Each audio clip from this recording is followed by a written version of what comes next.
caso é de crime continuado, aí com várias etapas, começa com o recebimento de presentes lá em 2016, passa por novos presentes em 2019, outros presentes recebidos da Arábia Saudita em 2021, e também pela tentativa aí de internalizar esses bens, né, sem declarar a receita. O uso da máquina pública também para vender essas joias no exterior, passa pelo envolvimento de militares das 3 Forças Armadas nessas ilegalidades. Isso é que é também incrível, né? Passa pelo envolvimento familiar dos Bolsonaro, né? Jair e Michele, né?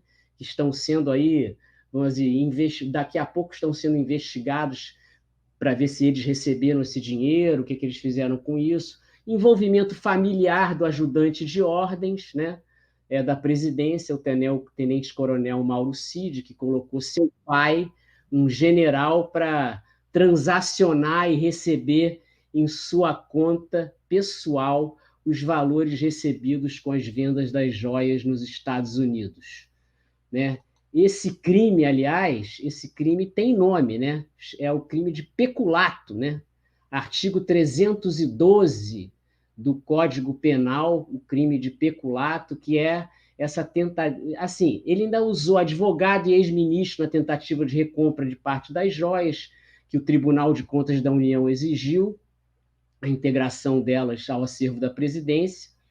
E tudo isso foi feito debaixo dos panos para tentar burlar as regras morais de comportamento e as leis brasileiras, né? O crime de peculato está aí previsto no artigo 312, apropriação ou desvio de bem por funcionário público em função do seu cargo. A pena desse crime aí vai de 2 a 12 anos de prisão. Não é qualquer nota, né? Não é qualquer coisa. E aí, nesse caso, esse crime aí se aplica a cada joia que foi vendida ou transacionada no exterior, ou desviada do acervo da União, né? A cada joia do chamado kit ouro branco e a cada joia do chamado kit rosé. Esse aqui é o kit ouro branco, conforme foi apresentado pela Casa de Leilões Fortuna, a qual a família Bolsonaro recorreu para vender. Vamos dar uma olhada nisso.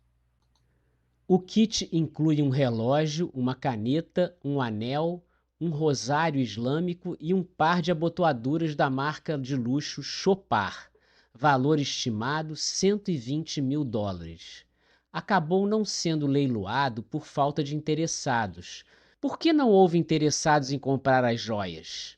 Elas vinham de um cavalheiro, como era identificado o proprietário, mas ele não apresentava os documentos de autenticidade e proveniência das joias. E por que não apresentava? Porque as joias foram recebidas pelo governo brasileiro como presente do governo saudita. Elas não pertencem ao cavalheiro oculto. Elas foram desviadas do acervo da União. Em português, claro, são joias roubadas do Estado brasileiro. Mas quem está diretamente envolvido nesse crime, aparentemente cometido apenas por essas pessoas, Bolsonaro e sua quadrilha? Nós vamos mostrar aqui rapidamente para você alguns personagens efetivamente envolvidos nessas transações, que são, em sua maioria, militares da ativa e da reserva e gente graúda, com estrela no peito. Podemos começar pelo tenente-coronel Mauro Cid. O tenente-coronel Mauro Cid, ele é aí a figura mais, vamos dizer assim, com maior projeção nessa discussão, né? Porque já está preso pelo crime lá de falsificação do certificado de vacinas do Bolsonaro. Ele era o faz-tudo do Bolsonaro, vamos dizer assim, que ele assumiu um cara ali que um dia possa ter pertencido ao Queiroz, né? Era o ajudante de ordens do Bolsonaro, ele coordenou a venda das joias e a entrega do kit de joias para o leilão. Foi também o responsável pela distribuição dos valores obtidos, né? Seja na venda de Rolex, seja na venda de relógios, ou seja, pelo leilão aí dessas joias, que acabou não dando muito certo, né? O outro cara é o pai do tenente-coronel Mauro Cid, o general de exército Mauro Cid, né? Assessor da Apex, que é o órgão de promoção de exportações do Brasil em Miami.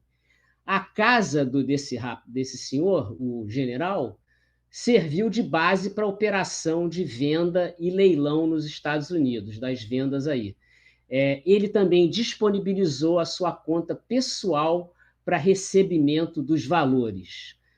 Muito amigo, enfim, era o pai do tenente-coronel, ele aproveitou para, vamos fazer isso lá. Chegou, inclusive, a gente viu aí, circulou essa foto do general de exército Mauro Cid fotografando o kit para mandar lá a foto para a casa de leilão.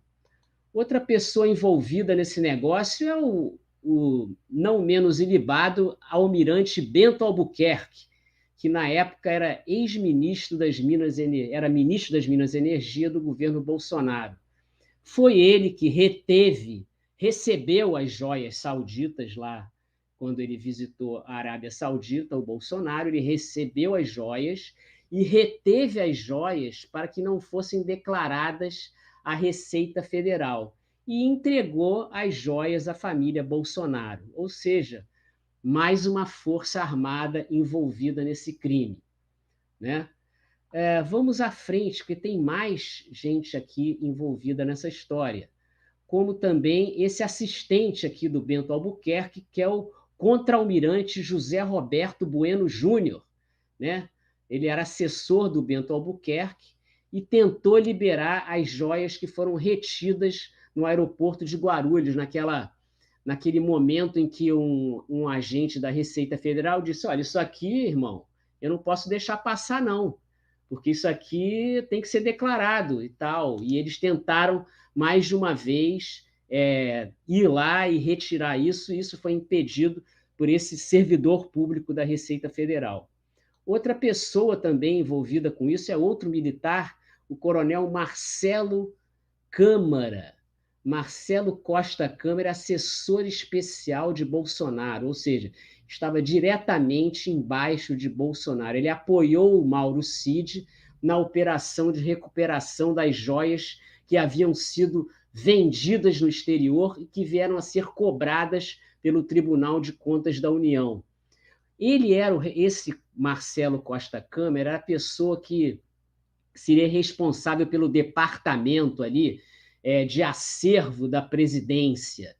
Então, ele foi negligente no caso, no mínimo. Ele permitiu que essas joias não fossem incorporadas ao acervo da presidência e logo incorporadas ao acervo da União, né?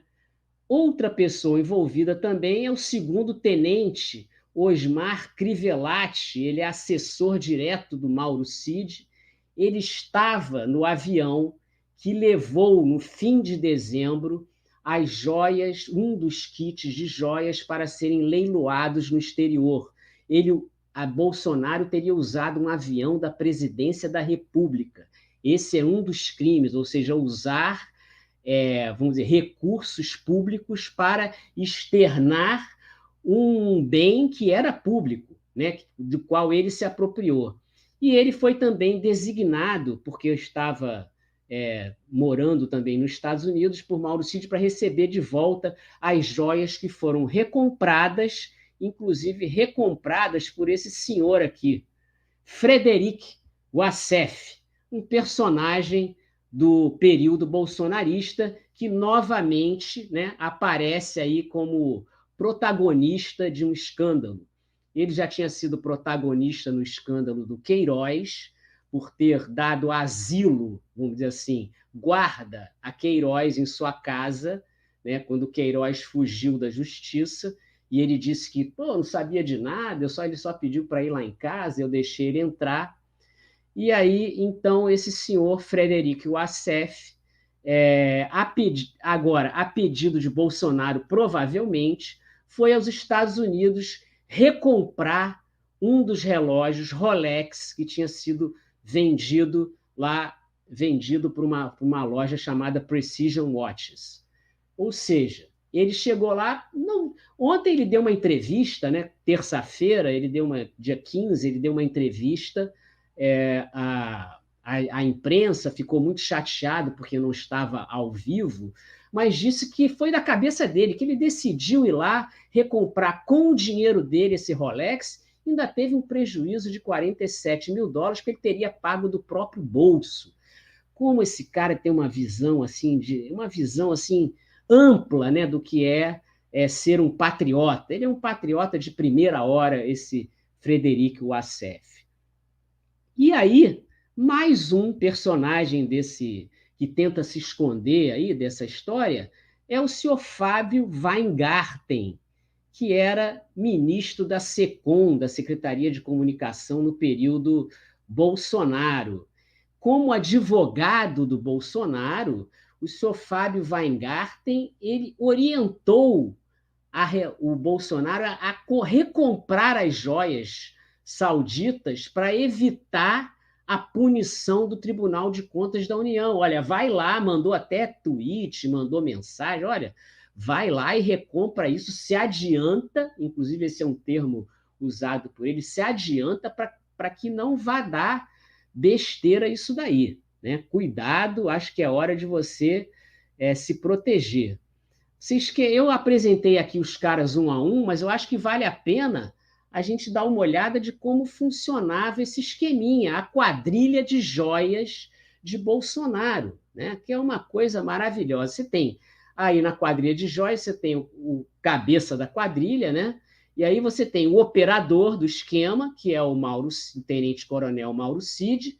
Embaixo do Mauro Cid, nesse esquema, estão o pai dele, né? Que foi o cara que ofertou sua conta para receber o dinheiro, o segundo tenente Crivellati, né?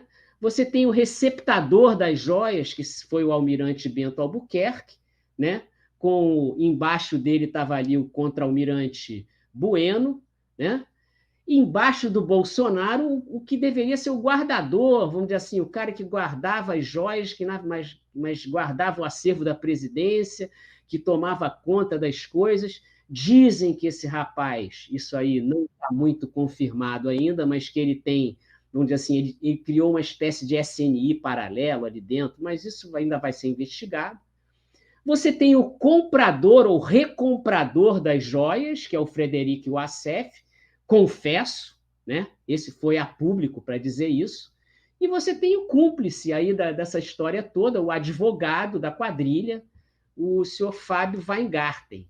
Eu tenho certeza de que novas revelações estão a caminho, mas nada pior do que o envolvimento direto, né, de militares graduados e assessores diretos de Bolsonaro nessas transações. Né? Agora, Bolsonaro será preso? Ou quando ele será preso? Michele será presa? Olha, essa é a pergunta que vale mais do que uma centena de relógios Patek Philippe, né, daquele tipo que o Bolsonaro ganhou do Sheik do Bahrein, né? Porque esse não apareceu naquele grupinho de joias porque ele guardou e ninguém sabe onde está, né? Sumiu, ninguém viu, ninguém sabe, mas que ele recebeu do Sheik do Bahrein um relógio no valor de mais de $50 mil, recebeu. A pergunta que fica para nós, assim, que ainda precisa ser respondida é: o alto comando das Forças Armadas, aqueles que bancaram Jair Bolsonaro na presidência, aqueles que estavam no governo com ele, né? Os chefes do tenente-coronel Mauro Cid, essa gente não sabia de nada, nunca soube de nada. Os chefes do Bento Albuquerque nunca souberam de nada. Se não souberam, assim, eles são culpados por incompetência, né? Se eles souberam, eles são culpados por negligência e cumplicidade com o crime. Agora, ainda fica mais uma outra pergunta. Essa gente de alta patente militar, essa gente vai ser investigada também? E vai ser investigada por quem?